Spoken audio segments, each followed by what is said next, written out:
There's a lot of talk about the US-China trade war. But while you're looking over here, a conflict between the two giants is brewing over here, in Pakistan.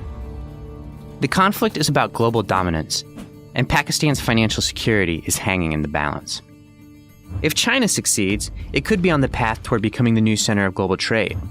If the US wins, it could frustrate China's latest push to become a global economic superpower. Either way, the impact will be felt for decades around the world.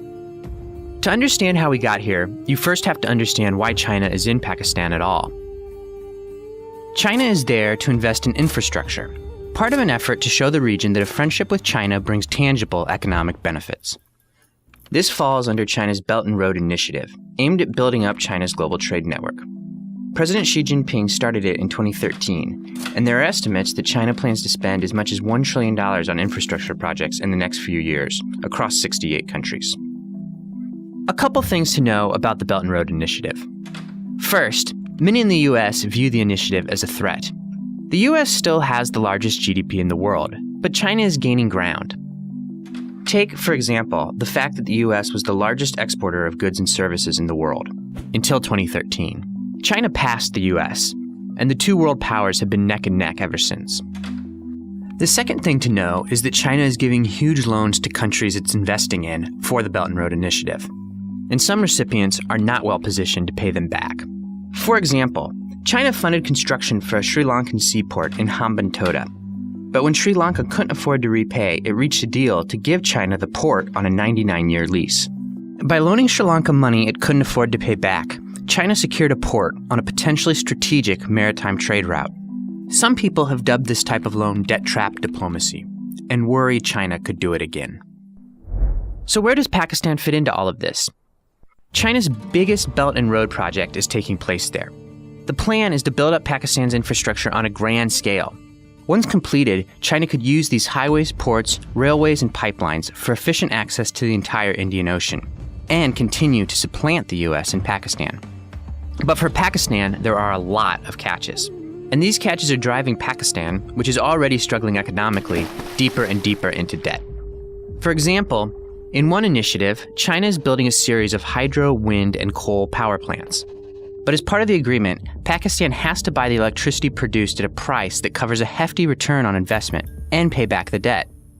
The country is already falling behind on payments, giving Chinese authorities more leverage. Pakistan is expected to ask the International Monetary Fund for a bailout. Experts say they will ask for at least $8 to $12 billion, maybe more.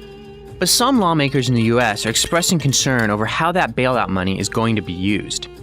They say that the US, as the largest contributor of IMF funding, shouldn't have American taxpayers help Pakistan pay off debt to China.